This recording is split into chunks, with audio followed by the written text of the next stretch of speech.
Les zombies arrivent! Il faut défendre le mur! Le zombie arrive! Je vais l'attaquer avec mon épée! 2 dés de combat! 4 ou plus pour réussir l'attaque!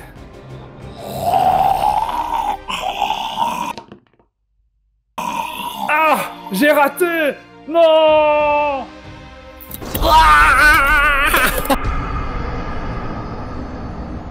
Original ce zombie, c'est un zombie qui se recoiffe avant d'attaquer. Merci à Kumquat d'avoir fait le zombie. Salut tout le monde, j'espère que vous allez bien, c'est Wawa, on se retrouve pour le café des jeux. Je vous parle des jeux auxquels j'ai joué ce mois-ci avec à chaque fois ma note que je vous donne. Vous n'êtes pas obligé d'être d'accord, c'est normal et c'est bien normal. La note des joueurs, comme ça vous savez à peu près où le jeu se situe en termes de moyenne par les joueurs. Une lunette de bronze si le jeu est ok, une lunette d'argent si le jeu est plutôt bien, et une lunette d'or si le jeu est incroyable.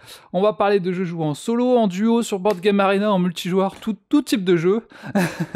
À quoi vous avez joué vous ce mois-ci ? Allez, c'est parti, on va commencer par le premier jeu qui est resté sur ma table tout le mois de mai. Un gros jeu, les amis.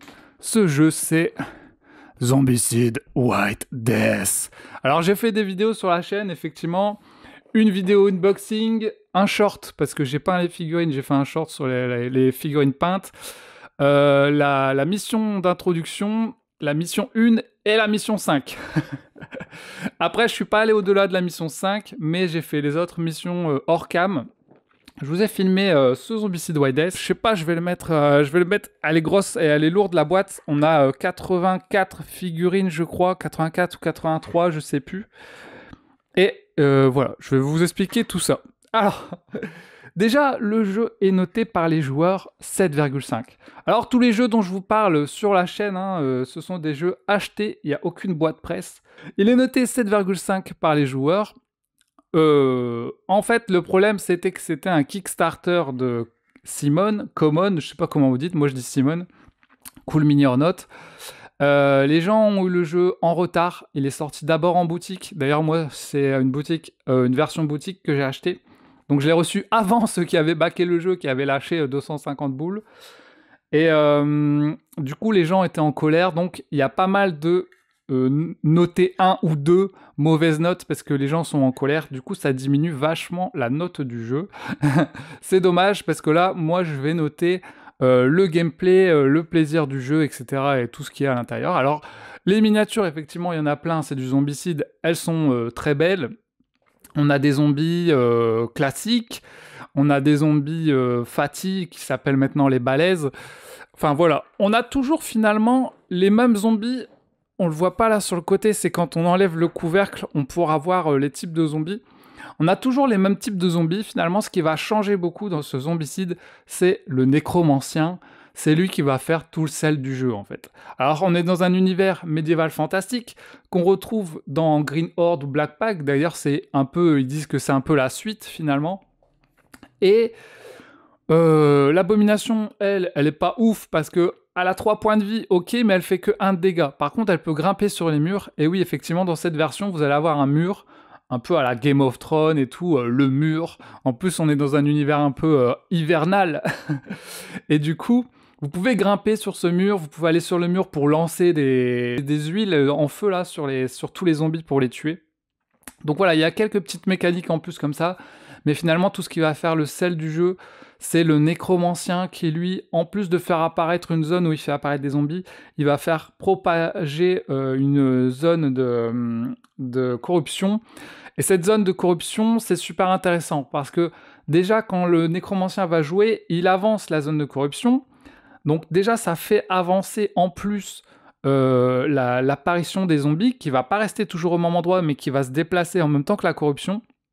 Donc vous pouvez retrouver avec des zombies qui apparaissent pas du tout au même endroit qu'au début. En plus de ça, cette zone de corruption, elle va pouvoir détruire sur son passage les murs, les maisons, les objectifs. Donc si vous avez un mur et que la corruption passe, c'est plus un mur, c'est considéré comme une rue. Ça peut foutre la merde. Si vous êtes sur un mur et puis qu'il n'y a pas d'échelle et qu'il détruit le mur à côté où il y avait une échelle, vous pouvez plus descendre, quoi, par exemple. Donc, il y a des situations assez rigolotes. Ça peut même détruire un objectif dont vous avez besoin.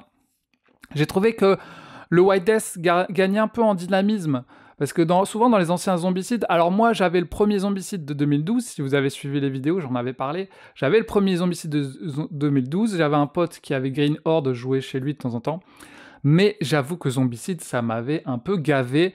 Bien sûr, j'avais bien aimé à l'époque. Maintenant, je jouais plus. J'avais hésité à prendre le X-Men Zombie, je trouvais super cool avec Wolverine et tout, mais j'avais un peu ma dose de Marvel avec tous les films et tout qu'on a vu au cinéma et les jeux Marvel. Donc j'étais pas allé dessus.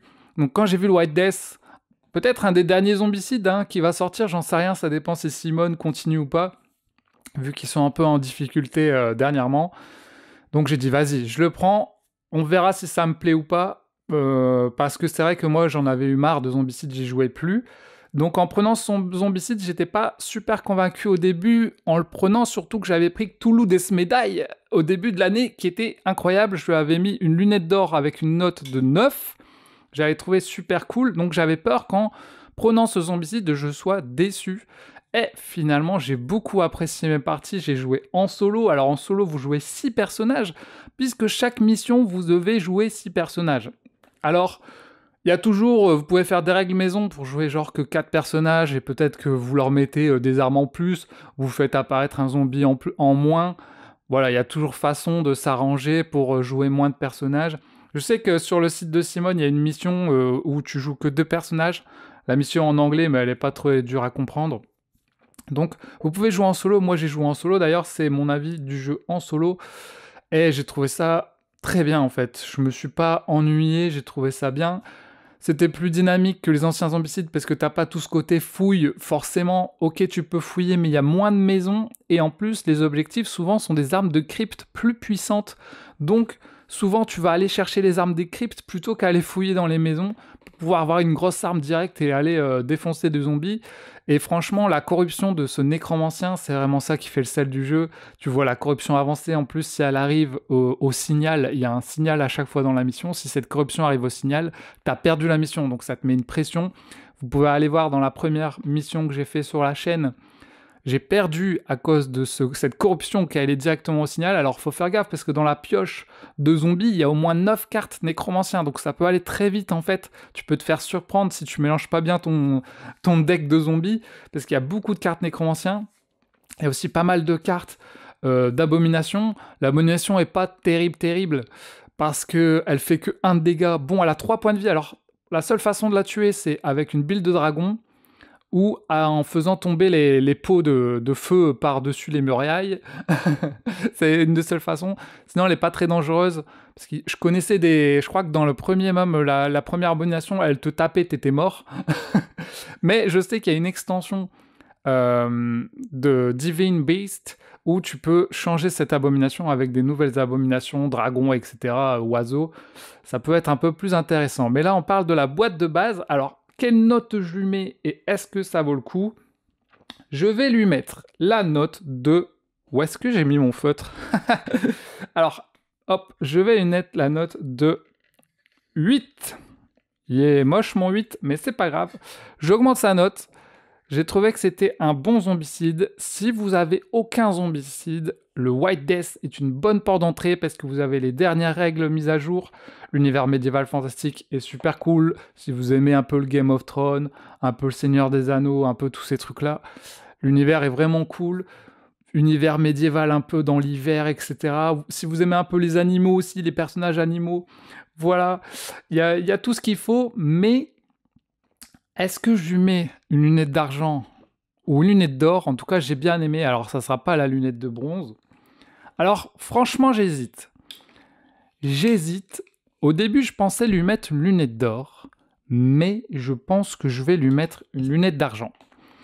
Tout le Death Medaille, je lui avais mis une lunette d'or parce que je trouvais le jeu hyper complet. Il y avait tout ce qu'il faut. Il y avait 2 boss, etc. Il y avait plein de missions, il y avait plein d'objectifs. Il y avait des missions vraiment différentes et tout. Là, le problème, c'est que si vous prenez juste la boîte de base, vous avez les mêmes zombies que dans tous les zombicides, les zombies marcheurs, les zombies coureurs, les gros zombies qui ont 2 points de vie, l'abomination qui peut juste grimper. Le seul truc qui va tout changer, c'est le nécromancien qui fait cette corruption. Alors, vous allez vite avoir envie d'avoir des extensions. justement pour ajouter des nouveaux zombies. Il y a des zombies qui peuvent grimper au mur, il y a des zombies argile qui peuvent se reformer, il y a des zombies arbalètes qui ont des arbalètes, il y a des Divine Beasts, il y a plein d'extensions qui sortent avec le jeu. Mais dans la boîte de base, vous allez avoir les zombies assez classiques, à part le nécromancien. Et c'est ça que je peux regretter, c'est que c'est quand même une boîte à 100 balles et vous avez encore les mêmes zombies qu'avant. J'aurais bien aimé qu'ils réduisent, peut-être, je sais pas combien il y a de zombies genre classiques dedans, mais imaginons qu'il y en ait 15. Ils auraient pu dire on fait 7 zombies classiques, 7 zombies berserkers, j'en sais rien moi, mais inclure un peu les extensions dans la boîte de base pour, bah, si t'achètes que la boîte de base, avoir plus de rejouabilité avec différents trucs. Là, tu es obligé d'acheter des extensions, donc 100 € plus une extension 25 € plus une extension 25 €. Vous allez vite vous retrouver à 200 balles. Par contre, ceux qui ont le jeu complet avec toutes les extensions, tout, là, je peux vous dire que, à mon avis, ça va se transformer en lunettes d'or avec les extensions parce que vous avez de quoi vous éclater en ajoutant des zombies, en ajoutant des abominations différentes, en ajoutant des nouveaux personnages, etc. Donc, il y a quand même des trucs intéressants dans Zombicide, c'est les gardes par exemple. Tu peux contrôler des gardes pour une action. Alors tu peux le faire qu'une fois par personnage, donc si tu joues 6 personnages dans un tour, tu peux le faire 6 fois. Au début, dans mes premières parties, je me suis dit c'est pas terrible, on peut pas faire grand chose, mais au fur et à mesure de jouer, j'ai appris à jouer avec ces gardes parce que en fait, ça peut devenir puissant. Parce qu'en fait, pour une action, tu peux activer tous les gardes d'une case. Donc si tu as 5 ou 6 gardes sur une case, tu peux tous les faire attaquer. Ils peuvent attaquer soit en mêlée, soit à distance. Donc ça peut devenir très puissant. Et en plus, chaque personnage a un pouvoir pour ses gardes. Par exemple, les gardes pourront pousser des zombies. Ils pourront faire 2 dégâts en mêlée. Il y a un personnage qui a une activation gratuite de ses gardes. Donc, une fois que vous arrivez à gérer les pouvoirs de vos persos, vous allez gérer aussi les pouvoirs de ces gardes de vos persos. Et là, ça devient intéressant. Il va falloir apprendre à jouer avec ces gardes aussi.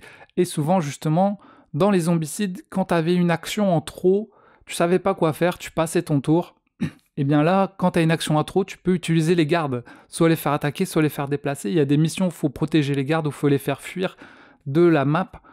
Donc, ça rend le jeu... Finalement, l'ensemble du jeu est assez dynamique, je trouve. On s'ennuie moins que les anciens zombicides. Donc, je trouve que c'est un bon zombicide. Mais je lui mets que la lunette d'argent, comme je vous dis, parce que j'aurais aimé que certaines des extensions soient incluses dans la boîte de base pour qu'on ait un jeu complet comme Cthulhu Death Medaille. Mais qui aussi peut comprendre plein d'extensions. Donc, c'est une stratégie commerciale de Simone, finalement, pour vendre toujours plus de boîtes. Et apparemment, ça marche. Donc voilà, en tout cas, moi, je pense que je me prendrai l'extension des Tortues Ninja juste parce que je suis un fanboy des Tortues Ninja. Donc je sais pas si en termes de gameplay, ça sera vraiment intéressant, mais je pense me la prendre en boutique. Et j'hésite à me prendre la Divine Beast parce que l'abomination de la boîte de base est pas terrible. Donc je pense qu'avec la Divine Beast, ça peut rendre le jeu vraiment intéressant avec des abominations. T'en tues une, tu dois en tuer une autre, tu dois en tuer une autre, et elles ont des pouvoirs, donc elle joue vraiment différemment de l'abomination de la boîte de base. Donc voilà, si vous avez aucun zombicide et que vous voulez vous lancer dans zombicide, franchement, White Death est une bonne porte d'entrée, je pense. Vous pouvez choisir le thème que vous voulez parmi tous les zombicides. Je pense que parmi les meilleurs zombicides, je sais pas, hein, je les ai pas tous joués, mais je sais que j'ai eu des bons retours sur le Marvel Zombicide qui apparemment est très sympa. Si vous aimez Marvel, ça a une bonne porte d'entrée. Si vous n'aimez pas Marvel ou vous en avez marre, le White Death, je pense, c'est une bonne porte d'entrée. Si vous avez tous les zombicides, bah, vous les avez tous. Et si vous en avez un et vous hésitez, je sais pas si ça vaut vraiment le coup de prendre le White Death quand même, parce que c'est pas non plus... Moi, j'ai bien aimé. Donc j'en ai 2 maintenant des zombicides. Je suis super content de l'avoir. Franchement, j'ai passé du bon temps à peindre les figurines, à faire les parties, à redécouvrir Zombicide. J'ai trop envie de faire découvrir le jeu à des potes. Avec l'extension Tortue Ninja, encore plus de contenu. On va pouvoir jouer au Tortue Ninja, ça va être trop cool. Donc voilà, si vous avez le jeu, vous y avez joué, n'hésitez pas à faire vos retours en commentaire. C'est bien d'avoir les avis de plusieurs personnes, ça fait plaisir. Voilà pour Zombicide White Death. C'était trop cool et je vous referai des parties de Tortue Ninja. Et si je prends Divine Beast, peut-être que je vous ferai des parties avec les Divine Beast. Ça peut être cool. Le prochain jeu, les amis, qui est Bandido. Alors Bandido, je le possède pas, j'ai joué en barrageux. Il est noté 6,4 par les joueurs. D'ailleurs, c'était un abonné qui m'avait conseillé ce jeu, parce que quand j'avais fait la vidéo des jeux à recommander pas cher, il avait recommandé Bandido, et j'étais allé dans un barrageux à Paris, j'avais 1 heure à perdre. J'ai vu le Bandido dans le barrageux, je dis ah bah vas-y, je vais l'essayer et tout, je l'ai installé, j'ai joué, tout tranquille. Donc, c'est un petit jeu où c'est un labyrinthe en fait. T'as des cartes de tuiles à chaque fois, t'as 3 cartes, tu dois en choisir une, tu dois la poser et tu vas faire un labyrinthe. Et le but c'est que tu fais un labyrinthe fermé en fait. Donc voilà, tout simplement, je vais lui mettre une note de 7. J'ai trouvé que le jeu marchait bien, il était plutôt rigolo. Il fallait quand même une bonne table parce qu'au début c'est tout petit et après ça s'agrandit et tu te retrouves sur un gros labyrinthe. Alors je vous ai demandé sur la chaîne de me donner vos avis sur les jeux. Donc j'ai un avis d'une abonnée. Donc comme ça c'est cool, il n'y aura pas que mon avis dans la vidéo, il y a aussi votre avis à vous. L'avis de Miss Minerva. J'aime bien Bandido, en solo je trouve que c'est très difficile. En multi, je peux le sortir avec n'importe quel joueur de tous les âges, ça marche à tous les coups, il faut de la place, on joue par terre. Carrément par terre. Je mettrai 7 et lunettes d'argent. Bah, ça tombe bien parce que moi aussi, je trouve que c'est une bonne note. Je mettrai 7 et lunettes d'argent aussi. Alors, je pense pas l'acheter non plus, mais j'ai bien aimé ma petite partie dans un barrageux, je trouvais ça cool, et je sais qu'il existe le Bandida, je crois, Bandidas, où t'as des pouvoirs en plus, ou des dynamites, ou je sais pas quoi, qui peut-être rend le jeu peut-être un peu plus complexe, mais peut-être l'améliore un peu plus. Dites-moi en tout cas. Mais voilà pour Bandido, joué en solo dans un barrageux. C'était cool d'y avoir joué. Ensuite, dans un autre barrageux, là c'était à Bruxelles que j'ai joué dans un barrageux, qui s'appelait d'ailleurs le barrageux, je crois. Et j'ai joué à... je suis con, je note le titre du jeu, moi. Je suis fatigué, faut que j'aille dormir. Le jeu Behind, noté 7,8. Je l'ai joué en solo, dans un barrageux. Et c'est l'As d'or, il a eu l'As d'or. Donc c'est un jeu d'enquête, puzzle game. Vous avez 3 enquêtes, vous devez résoudre les 3 puzzles. Donc c'est marrant parce qu'on n'a jamais vu ça. Moi j'ai l'habitude de faire des unlocks par exemple. C'est souvent des cartes, les unlocks avec une application. Et là, ils ont changé de truc, c'est un puzzle en fait. Tu dois faire un puzzle et en même temps résoudre une enquête en faisant ton puzzle. Donc c'est une bonne idée parce qu'on n'a jamais vu ça. Et pour les gens qui aiment bien les puzzles et les enquêtes, ça marie un peu ces deux trucs. Et au début, tu vas faire ton puzzle un peu en trouvant les images qui vont ensemble. Tu les étales sur la table et tout, tu fais ton truc. Et après, tu dis, ok, maintenant, il faut que je commence à faire mon puzzle pour trouver l'enquête, en fait. Et donc, tu as des petits indices que tu vas dévoiler qui vont te faire avancer ton puzzle pour trouver le résultat final. Une fois que tu as fait tout ton puzzle, tu vas retourner... Bon, ça, c'est un peu chiant, par contre. Tu dois tout retourner toutes les tuiles. Et si ça fait un dessin complet où il n'y a pas d'erreur dans le dessin, c'est que tu as réussi l'enquête, en fait. Donc, l'idée est bien trouvée. On peut décliner ça à plein d'enquêtes en fait, plein de puzzles différents.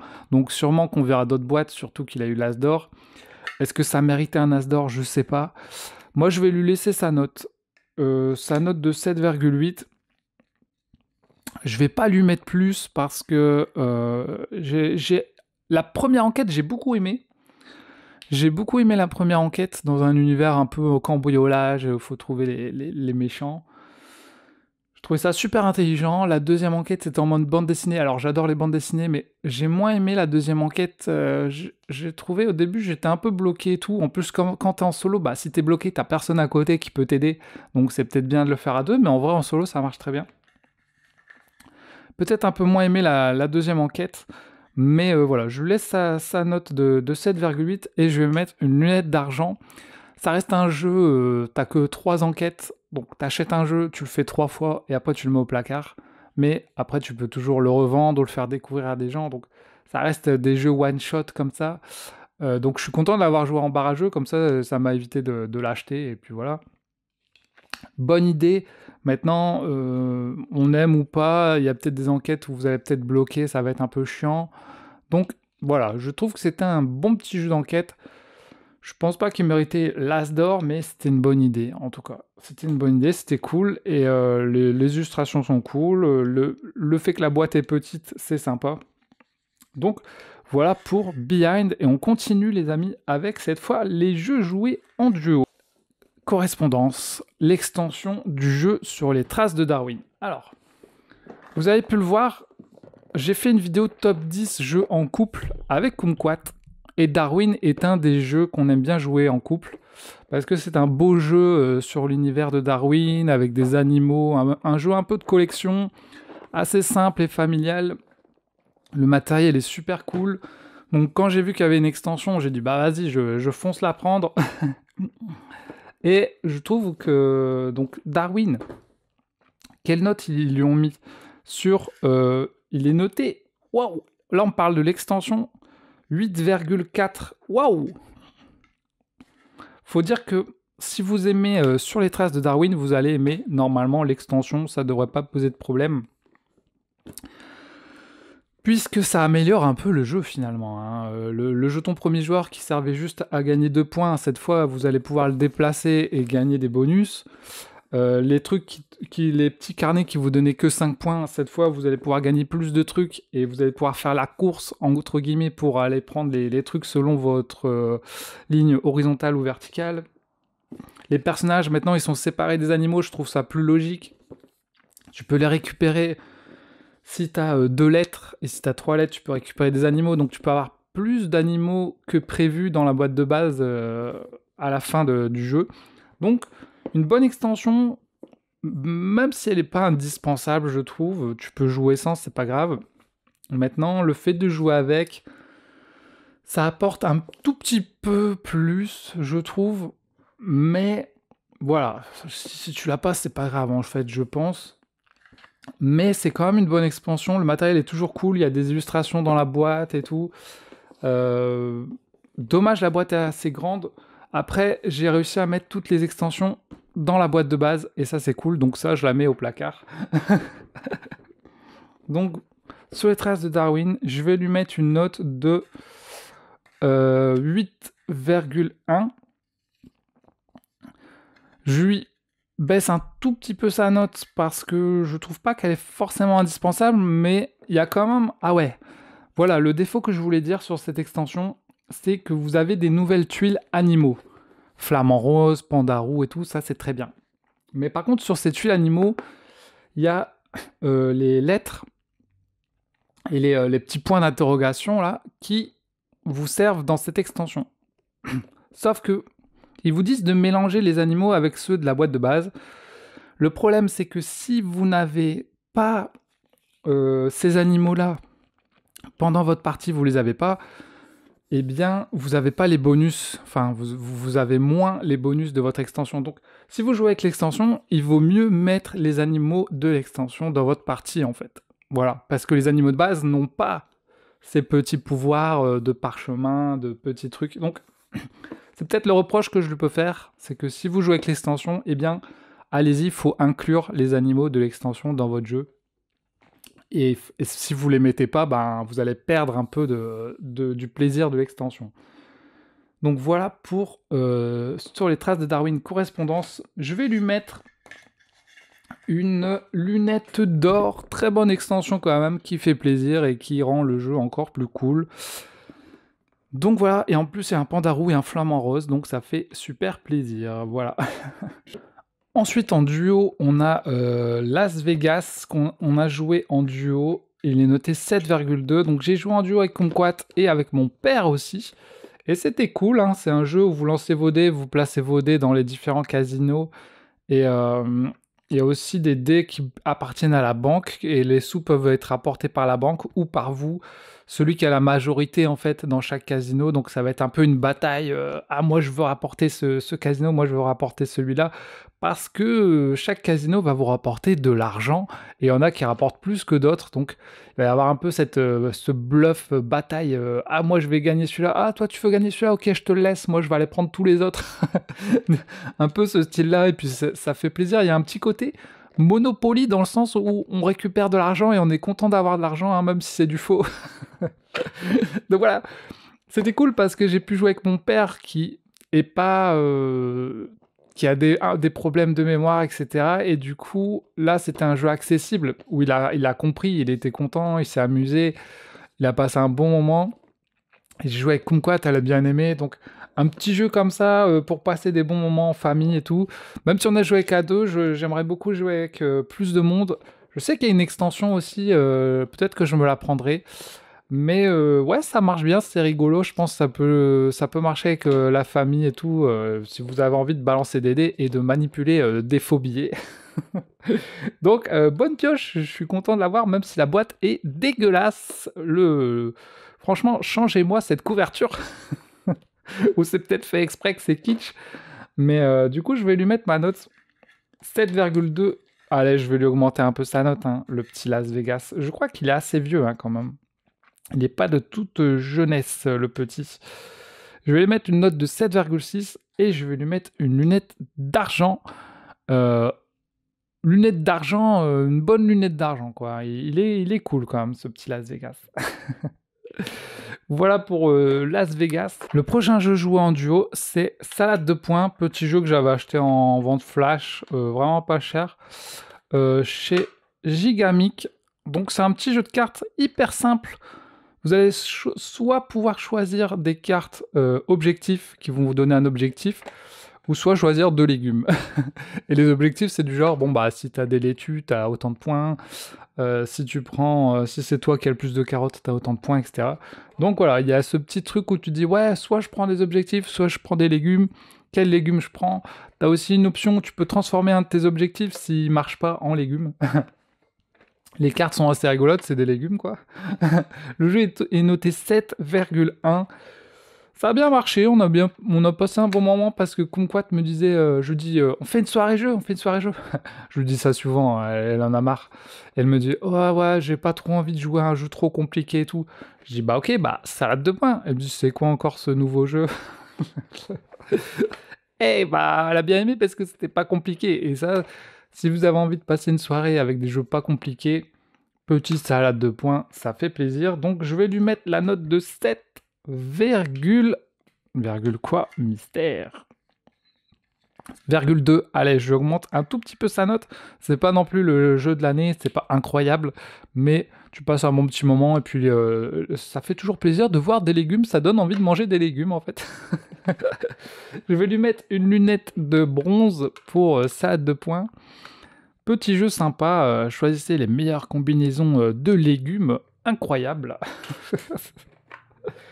Donc voilà, n'hésitez pas à donner vos avis sur le jeu, sur les jeux.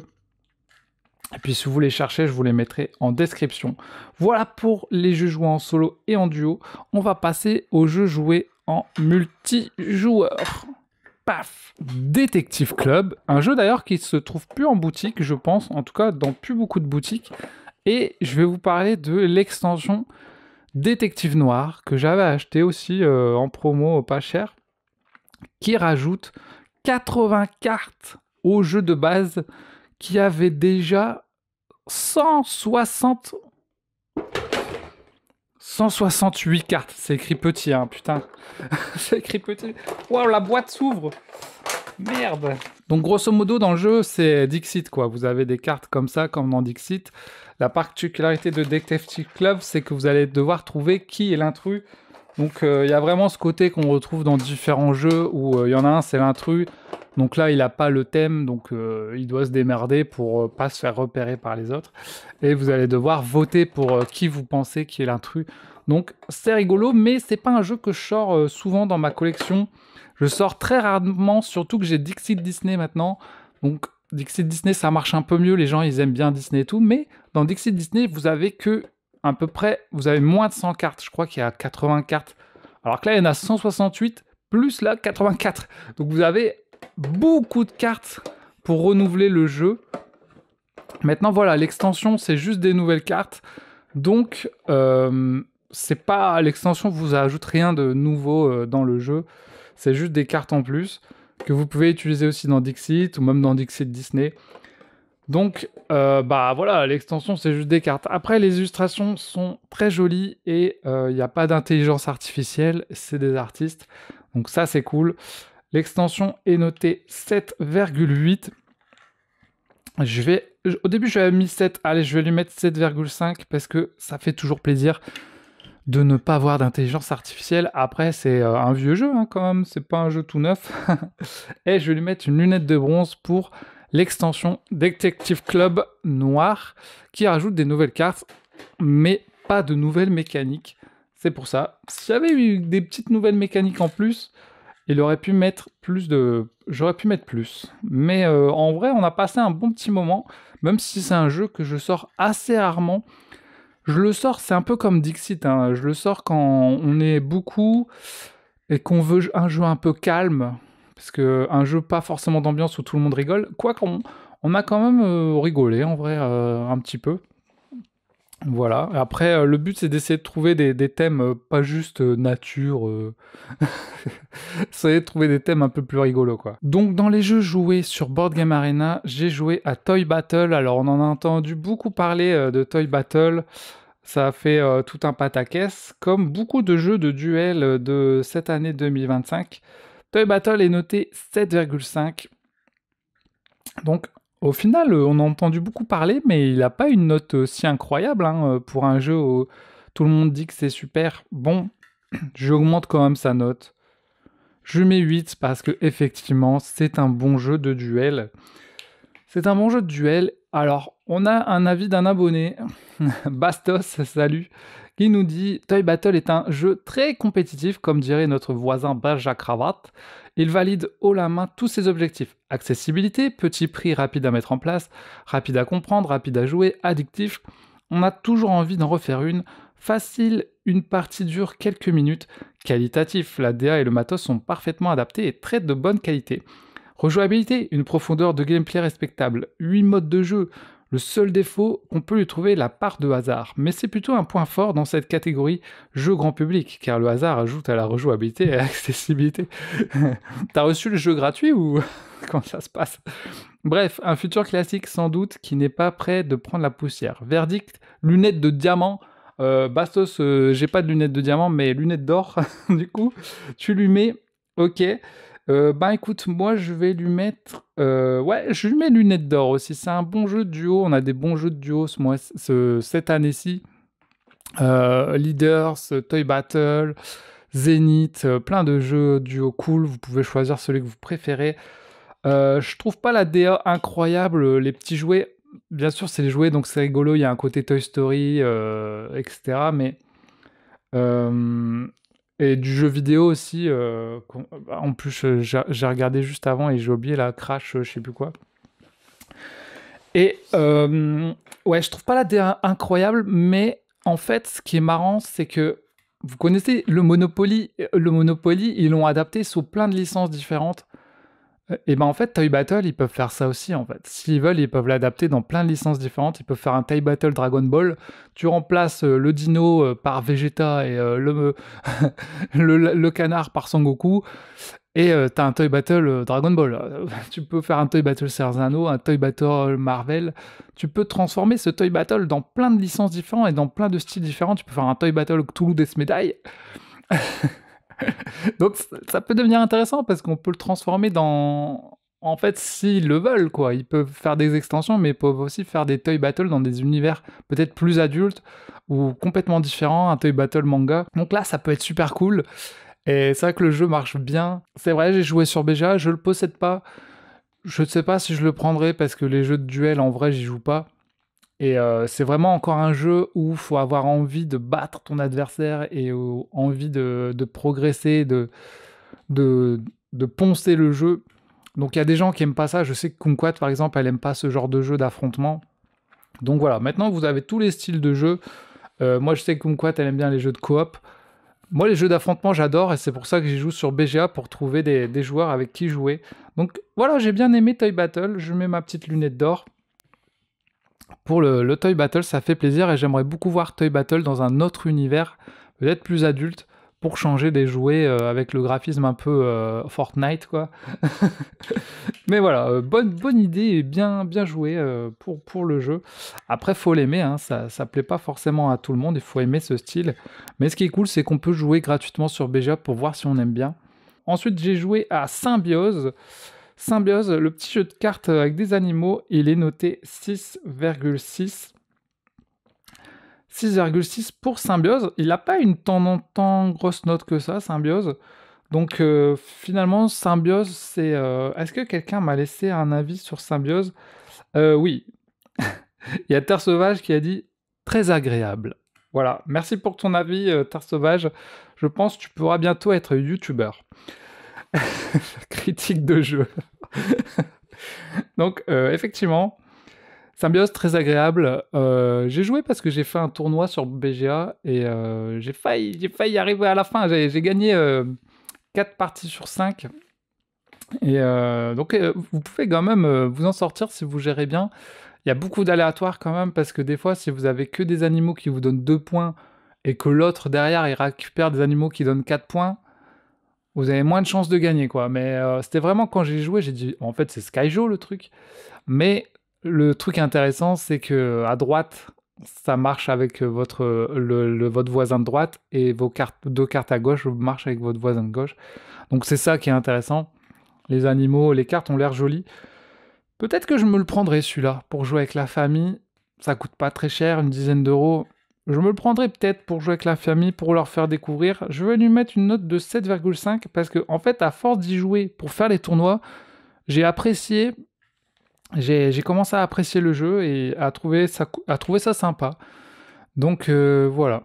Finalement, à force d'y jouer, j'ai commencé à apprécier le jeu et c'est ça en fait les jeux. Il faut pas vous arrêter sur une première ou une deuxième partie. Parce que quand vous faites juste une partie, vous pouvez vous dire j'aime pas le jeu ou ouais, vous avez pas tout l'étendue du jeu. Et c'est pour ça que moi j'aime bien faire des tournois par exemple, que ce soit sur Board Game Arena en vrai, etc. Parce que tu vas te forcer entre guillemets à jouer beaucoup de parties. Et en jouant beaucoup de parties, c'est là que tu vas commencer à apprécier le jeu. Il y a pas mal de jeux comme ça où quand tu joues une ou deux parties, tu dis ouais non j'aime pas, c'est nul, c'est du déjà vu, blablabla. Mais quand tu commences à faire beaucoup de parties pour devenir plus fort, c'est là que tu apprécies de plus en plus ce jeu. Donc je vous invite à vraiment les jeux que vous trouvez pas ouf, essayer de faire plus de parties, voire faire un tournoi. Et vous allez commencer à apprécier le jeu de plus en plus, je pense. Et après, vous allez dire, ouais, finalement, j'aime bien. Et c'est un peu comme les musiques, en fait. Il y a des musiques, au début, on écoute, on dit, ouais, j'aime pas, c'est de la merde. Et à force de les entendre, après, on est là, ouais, c'est trop bien. Donc les jeux, finalement, c'est un peu comme les musiques. Il y a des musiques, il y a des jeux et des musiques qu'on va aimer à force de les écouter ou de les jouer. J'ai joué au Seigneur des Anneaux, le destin de la communauté. Donc c'est le Pandémique Seigneur des Anneaux qui est noté par les joueurs 7,6.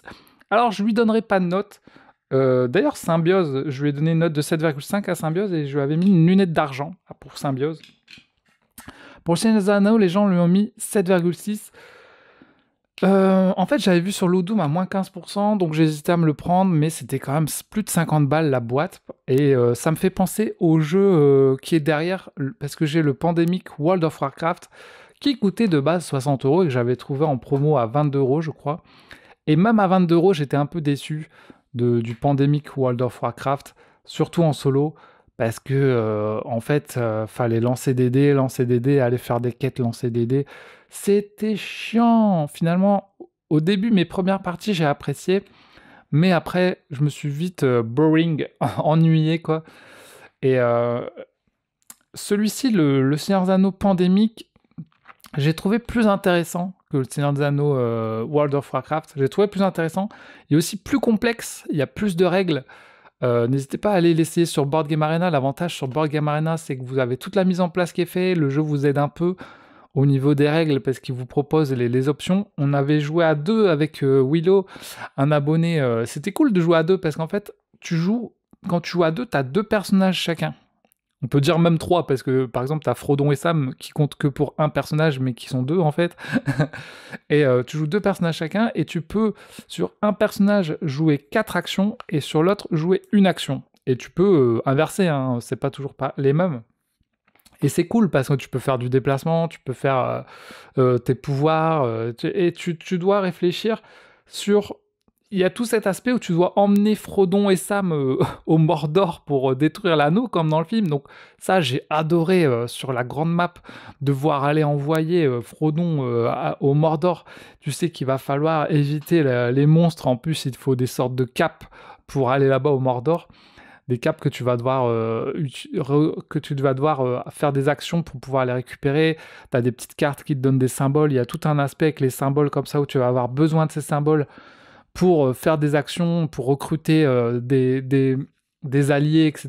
Il y a différents alliés, des elfes, des machins. Alors, ils sont représentés par des petits meeples. Donc, moi, j'ai joué sur Board Game Arena. Donc, tout l'aspect matériel, je l'ai perdu parce que je l'ai joué sur BGA. Mais je pense que le matériel fait beaucoup. Déjà, mon Pandemic WoW, en vrai, le jeu au gameplay, je me fais un peu chier, mais le matériel est magnifique. Et là, le jeu est à 60 balles parce que je pense que vous avez un beau matériel, vous avez un grand plateau, vous avez une tour AD, vous avez des Nazgûl et tout. À mon avis, le matériel est vraiment stylé. Et en vrai, j'ai bien apprécié ma partie, mais quand j'ai joué, après avoir joué, je me suis dit, non, je le prendrai pas. Pourquoi je le prendrai pas? J'ai trouvé les règles, justement, peut-être un peu trop de règles pour un pandémique. Aussi, j'ai trouvé que c'était une bonne expérience à deux, mais en solo, je me vois pas jouer à ça. Ça reste un pandémique. Dites-moi à combien de pandémiques vous avez joué en solo. Si c'est la réponse est 0 et si vous avez joué et que vous êtes lassé, ça sera, je pense, la même chose avec ce Seigneur des Anneaux machin. Mais si vous jouez à 2 ou à 3 avec des amis et que vous aimez ces jeux pandémiques, peut-être que vous allez pouvoir aimer, si en plus vous aimez Seigneur des Anneaux, parce qu'il y a vraiment ce côté Frodon doit aller au Mordor, et il y a Legolas qui arrive et qui va pouvoir tirer des flèches sur les ennemis pour les buter. Peut-être je regrette que c'est des vieux meeples dans la boîte, pas pour les héros, mais pour les ennemis, c'est des petits meeples rouges par exemple. Si vous avez des orques figurines, mettez des orques figurines. En tout cas, je me l'achèterai pas. C'est clair, et je pense que peut-être qu'on le retrouvera en promo comme le WoW Pandemic à 20 balles. Je sais pas. À 20 balles, j'aurais pris, c'est clair. À 50-60 balles, ce sera non pour moi, parce que ben, tu payes le matériel et la licence, quoi. Après, le gameplay, c'est du Pandemic. C'est peut-être, je dirais, c'est peut-être le Pandemic le plus complexe, parce qu'il y a plein de règles, mais c'est peut-être le meilleur Pandemic aussi, je pense. Je dirais. Enfin, en tout cas, j'ai pas joué tous les pandémiques, mais par rapport au WoW, j'ai beaucoup mieux aimé le SDA pandémique que le World of Warcraft pandémique. Donc voilà pour mon avis, je mets pas de note, mais en vrai, je l'aurais mis genre 7,5 peut-être en note. Voilà, donc sinon vous avez la note des joueurs. Je mets pas de note parce qu'on a fait qu'une partie, donc je vous donne mon ressenti sur le jeu, voilà. Si ça peut vous aider dans votre achat ou non, eh bien voilà. Mais n'hésitez pas à avoir les avis de tous ceux que vous pouvez trouver. Et si vous avez joué le jeu, n'hésitez pas à donner votre avis en commentaire. Il ne me reste plus qu'un dernier jeu à vous parler. Ce jeu, c'est Apex Legends, qui est noté par les joueurs 8. En fait, j'ai joué sur Tabletop Simulator à Apex Legends, jeu que j'ai backé. Donc backé, ça veut dire que je l'ai précommandé sur Kickstarter. J'ai participé à la campagne Kickstarter parce que je suis un fan du jeu vidéo. Vous le savez si vous suivez la chaîne.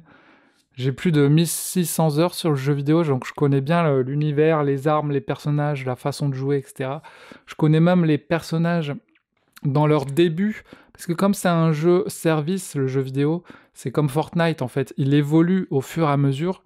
Donc les personnages du jeu vidéo, leur pouvoir, il change depuis le début, en fait. Si tu prends Lifeline, le personnage soutien, elle a plus les mêmes pouvoirs maintenant qu'avant. Avant, elle pouvait faire atterrir un package. Maintenant, par exemple, elle peut mettre un drone qui fait un bouclier tout autour. Donc là, le jeu de plateau, comme il avait été développé il y a plusieurs années, on est sur les pouvoirs du début d'Apex Legends. Donc si vous êtes des anciens joueurs de jeux vidéo comme moi d'Apex Legends, vous allez connaître tous les pouvoirs. Mais ça fait super plaisir de redécouvrir les pouvoirs des personnages du jeu vidéo en jeu de plateau, parce que tu les connais, mais tu dois les redécouvrir, puisque dans le jeu de plateau, bah, ça se joue différemment, hein. Le jeu de plateau se joue pas comme le jeu vidéo. Alors bien sûr, les personnages ont les mêmes pouvoirs, hein, mais ils vont être utiles au jeu de plateau. Donc c'est vraiment un jeu d'affrontement. Vous allez affronter, moi j'ai fait un mode Battle Royale et un mode Team Deathmatch, donc match à mort. J'ai joué en 2 contre 2 sur TTS, il y avait un gars qui nous expliquait les règles, un développeur ou je sais pas quoi, qui nous expliquait les règles. C'était trop cool, et je pense que je regrette pas d'avoir fait mon pledge. J'ai passé un super moment. Après avoir fait une première partie en Battle Royale, j'avais envie de faire la deuxième partie en match à mort, je me suis inscrit. C'était des parties à 23h du soir, parce que eux ils jouent à 2h de l'après-midi à l'autre bout du monde. Moi je me suis inscrit, c'était en anglais, donc j'ai dû le faire en anglais. Et c'était trop cool. On est vraiment dans une sorte de wargame, hein. Vous mettez votre personnage, vous positionnez votre personnage sur la map et vous allez affronter vos adversaires. Donc vous avez deux actions. Donc vous n'avez pas beaucoup d'actions, hein. Vous n'avez que 2 actions. Votre action c'est soit tirer, soit vous déplacer 2 fois, soit vous déplacer plus activer un truc. Donc voilà, vous avez toute une série d'actions que vous pouvez faire. Donc il faut bien réfléchir à vos actions. Si vous jouez en 2 contre 2, faut dire avec votre allié un peu votre stratégie, ce que vous allez faire. La différence entre le Battle Royale et le match à mort, c'est que le Battle Royale, va falloir trouver un peu de l'équipement pour se stuffer, pour récupérer de la santé et des équipements pour vos armes. Alors que le match à mort, tu commences armé jusqu'aux dents, les armes déjà équipées, les grenades et tout, tu sais que tu dois aller défoncer l'adversaire direct, quoi. Mais il y a quand même un aspect où tu pourras ouvrir les petites packages pour recharger, pour changer tes armes. Ouais, voilà, ça recharge certains de tes trucs. Genre, si tu lances une grenade, tu ouvres un package, tu peux reprendre une grenade. Mais tu vas pouvoir changer tes armes. Parce qu'en fait, dans le match à mort, tu commences avec 2 armes aléatoires. Mais quand tu ouvres un package, tu peux changer ces 2 armes. Donc, ça devient intéressant. Les armes, donc en fait, les armes, il y a comme dans le jeu vidéo, il y a des armes à distance, des armes au corps à corps, fusil à pompe. Donc, il faut prendre en compte la distance de ton arme pour tirer. Si t'es pas dans la bonne distance, tu vas avoir des malus sur ton tir. Et il y a tout un système où tu vas piocher des cartes selon ton arme. Par exemple, il y a une arme qui va te dire tu pioches 3 cartes. Donc, tu pioches 3 cartes et tu regardes si les tirs ont réussi ou pas. Il faut atteindre un certain montant pour réussir ton tir et tu as tous des bonus et des malus qui vont t'aider à réussir. Donc voilà, c'est pas un jeu simple à prendre en main. J'étais content d'avoir quelqu'un pour expliquer les règles. Comme ça, quand j'aurai mon jeu, je vais le comprendre plus facilement. C'est pas un jeu pour les familles, les débutants. Il m'a l'air bien initié quand même, avec pas mal de règles. En plus, si vous jouez en solo, vous allez avoir encore plus de règles. Parce qu'il y a plein de règles à prendre en compte. Parce que chaque personnage est unique, donc il faut déjà apprendre votre personnage que vous jouez. Et comme il y a plein de personnages dans la boîte de base, vous en avez 6, mais vous avez une extension avec 6 en plus. Moi, j'ai pris l'extension. Donc chaque personnage a sa façon de jouer. Mirage, il va faire des hologrammes. Caustic, il va mettre des bonbonnes de gaz. Je sais pas, Bango alors, elle va envoyer des nuages de fumée. Voilà, vous avez tout comme dans le jeu vidéo. Donc, dans le jeu vidéo, quand vous prenez un personnage, vous allez apprendre à le maîtriser et vous allez trouver quel est le personnage qui vous convient le mieux et que vous aimez le plus. Et ben là, dans le jeu de plateau, c'est pareil. Et d'ailleurs, peut-être si vous aimez déjà un personnage dans le jeu vidéo, vous allez l'aimer dans le jeu de plateau. Et c'est pas évident parce que vos premières parties, vous connaissez pas trop les pouvoirs de votre personnage, vous savez pas trop comment jouer. Votre personnage, comme dans le jeu vidéo, il a un ultimate et un pouvoir de base que vous pouvez utiliser gratuitement. Mais il y a un cooldown en fait. Une fois que vous l'utilisez, vous devez attendre genre 2 tours pour pouvoir le réutiliser. Mais c'est des actions gratuites en plus de vos actions de base. Donc c'est là que ça devient intéressant parce que vous allez pouvoir utiliser vos pouvoirs pour aller attaquer l'adversaire, pour vous protéger. Ça dépend de votre personnage en fait. Moi j'ai joué Mirage la première partie. Pas évident à jouer pour les nouveaux joueurs, mais tu peux faire des doubles holographiques qui vont pouvoir se déplacer en même temps que toi et tu peux changer de place avec eux. Et puis l'ennemi, c'est plus t'es quel personnage. J'ai joué Gibraltar aussi, qui peut faire une bulle pour se protéger des tirs et des grenades, ou qui peut envoyer une attaque nucléaire par au-dessus. C'est trop bien. Et en plus de ça, c'est cool parce que tu as des cartes en main que tu vas pouvoir jouer en tant qu'action gratuite, ou des fois c'est payant, qui va te donner des bonus en plus. Et tu peux utiliser aussi défausser ces cartes pour avoir une action de déplacement en plus. Donc, il y a plein de choses comme ça à connaître. Il y a aussi des lignes de vue. Là, les lignes de vue, si tu es caché derrière un objet, derrière un mur, tu peux pas te faire tirer dessus. Si tu es caché derrière un objet, mais qu'il te voit, ça va te protéger un peu, mais pas totalement. Donc, il y a tout un truc comme ça. Mais sinon, j'ai vraiment apprécié ma partie. Je vous mets en description une partie que j'ai faite. Je vous la mets en vidéo. Mais c'est en anglais, si vous voulez aller voir, vite fait. En tout cas, j'ai trouvé ça trop cool. Apex Legends, je vous ferai une partie sur le jeu en solo quand je le recevrai. Je peindrai mes figurines et tout. Trop cool. À qui je pourrais recommander ce jeu? C'est plutôt les gens qui aiment les wargames. Pourtant, moi, je suis pas jeu wargame, hein. J'en ai pas des wargames. Et j'en ai jamais joué, je pense. Donc pour moi, c'est un peu mon premier wargame, finalement. Et on est entre le wargame et le jeu de plateau, je pense. On est un peu au-dessus du jeu de plateau, on s'étend vers le wargame, mais on n'est pas encore dans le wargame. Donc, je pense que c'est pour les gens qui veulent tester des wargames, mais qui veulent pas rentrer dans cet univers Warhammer, machin et tout. Et les joueurs qui sont fans d'Apex Legends, quoi. Mais, si vous êtes un groupe de potes, ça sert à rien de prendre chacun une boîte du jeu. Une seule personne pour tout le groupe de potes, là ça peut être cool. Après c'est un jeu qui demande de l'investissement parce qu'il y a pas mal de règles, il faut connaître les personnages et c'est un jeu qui prend beaucoup de place sur une table, donc il faut avoir une grande table, mais vraiment, hein, je rigole pas, parce que vous avez, vous avez tous des trucs à placer, les personnages, les machins, il faut une table immense. Heureusement moi ma table elle peut s'étendre. Voilà, j'ai envie de refaire des parties même sur TTS. Et j'ai trop hâte de recevoir mon pledge d'Apex Legends, voilà. Une autre chose, attention au sniper dans le jeu, c'est hyper puissant, ça tire à 6 de distance ou plus. Première partie, j'arrive, le mec il dit « un sniper, je te tire dessus », j'avais même pas encore bougé, hein. Ah ouais merde, j'étais mal placé, donc faut faire super attention là où tu te places, parce que si le mec a un sniper à l'autre bout de la map, il peut te tirer dessus, faut vraiment te cacher derrière les murs et tout, si le gars a un sniper. Donc attention, pour vos premières parties, si votre adversaire a un sniper, cachez-vous, quoi. Cachez-vous, vous faites pas repérer. Et j'ai trouvé aussi qu'il y a plein de trucs intéressants dans le jeu. Il y a des tyroliennes pour se déplacer. Ah ouais, j'ai trouvé ça. J'ai trouvé plein d'aspects dynamiques au jeu. Je continue mon avis parce que j'aime bien. D'aspects dynamiques au jeu. Déjà, il y a la zone qui se réduit au fur et à mesure. Donc, tu vas pas rester campé pendant tout le jeu. Tu seras obligé d'avancer vers l'adversaire avec la zone.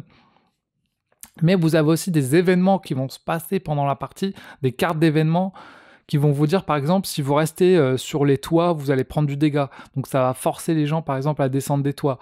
Tous des petits événements comme ça qui vont faire changer un peu le jeu pour dynamiser un peu le jeu. En match à mort, vous avez des pylônes qui vous protègent de la zone, mais vous êtes obligé d'être à côté de ces pylônes. Donc si vous restez n'importe où dans la map, vous allez prendre du dégât. Donc ça va vous forcer à vous déplacer et ça vous permet de créer du dynamisme dans le jeu, à pas vous dire « Ok, je reste derrière un carton pendant toute la partie, je le tire ». Vous allez forcément avoir des événements ou des zones qui vont vous faire déplacer, comme dans le jeu vidéo en fait. Donc c'est ça qui est cool, c'est que ça va apporter du dynamisme au jeu. Voilà les amis. C'était encore un long café des jeux, donc je vous remercie à vous pour votre soutien. Vous pouvez retrouver tous les jeux en description. Je vous fais des gros bisous.